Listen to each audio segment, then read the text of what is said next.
Good morning, Facebook friends and YouTube followers. This is Rich again, back for your first video blog of the day for Saturday, November 29, 2014, around 8:07 in the morning in Belleville, Massachusetts. Very, very cold morning, only about 20 degrees right now, and the highs are only going to be about 32, 33 degrees, so maybe a freezing or a couple of degrees above, which feels like early January, and we should be around 48, 49 degrees today. And tomorrow on Monday we're going to shoot up into the 50s and stuff and get some of the snow melted. Some news to report. The Boston Bruins beat the Winnipeg Jets in overtime by a score of 2-1. It's Small Business Saturday in the United States of America, so shop small, everybody. Support your local business, which is small because the local businesses are the backbone of the American economy.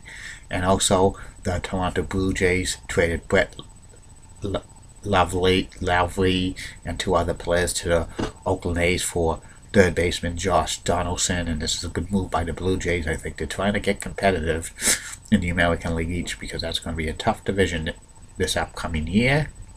And that's about it on that.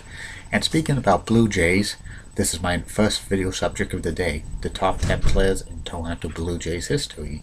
The Toronto Blue Jays have been around since 1977, and they're the only Canadian-based Major League Baseball team to win the World Series. They won 2 World Series back-to-back in 1992, 1993. They were a very successful franchise for about 20 years. They've fallen on some hard times, but they're trying to be competitive again.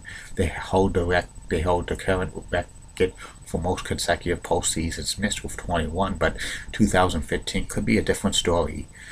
And now, here's the top 10 base players in Blue Jays history. Number 10 on the all-time list is catcher Pat Borders.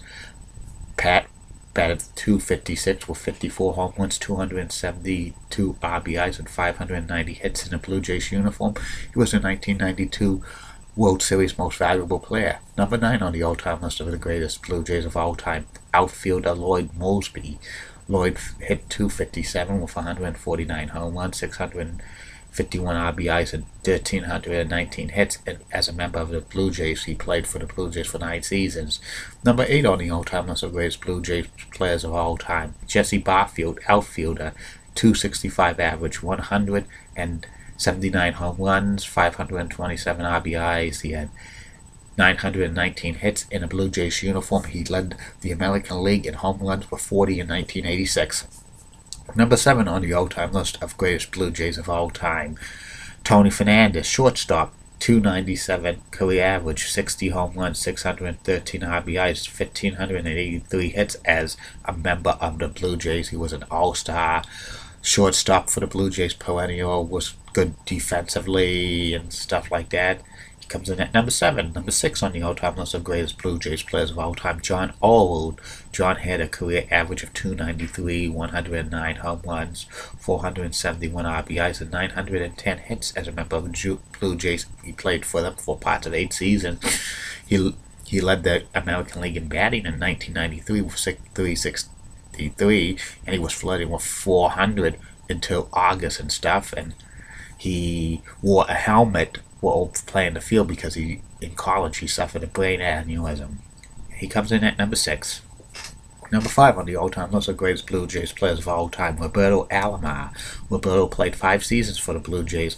Career average .307, 55 home runs, 342 RBIs, 832 hits. Was a consistent all-star with the Blue Jays, second baseman.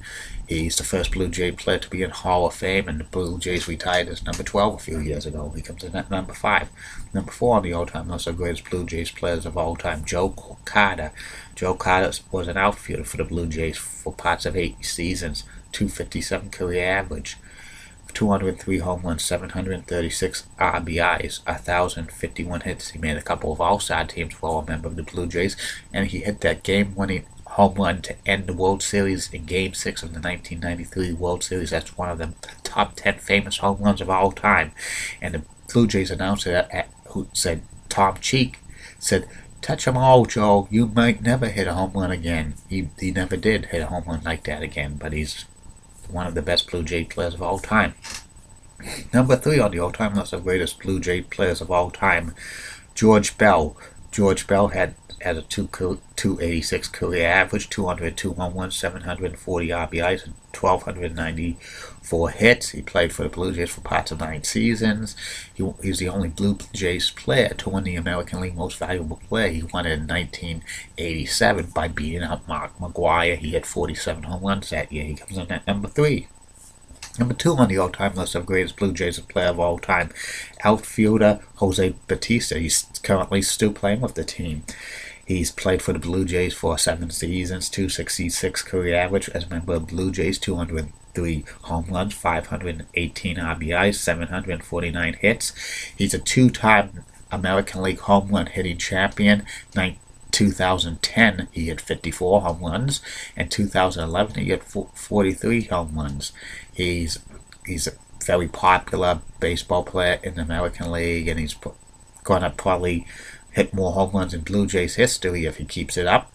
And the number 1 player on the all-time list of the greatest Blue Jays players of all time, Carlos Delgado, first baseman, catcher, outfielder. He played for the Blue Jays for parts of 13 seasons, 282 career average, 336 home runs, 1,058 RBIs, 1,413 hits. It was a consistent, good player for the Blue Jays, made several American League All-Star teams. He finished second in MVP race in 2003 and stuff. And he's on the ballot for Hall of Fame this year, but he's not going to probably not get in. But he was one of the greatest Blue Jays players of all time, and I wouldn't be surprised if the Blue Jays retires number 25. That's about it on that. Tomorrow, for the top 10 list, will be the top 10 pitchers in Blue Jays history. The other subjects I'm going to do today, Facebook friends and YouTube followers, 6:05 Eastern Time on TBS. That was the time that wrestling was on the Superstation to talk about Georgia Championship Wrestling and World Championship Wrestling history on the TBS. And the third and final video blog of the night will be about Louisville head coach, men's basketball head coach Rick Pitino. Have a good day, Facebook friends and YouTube followers. Bye now.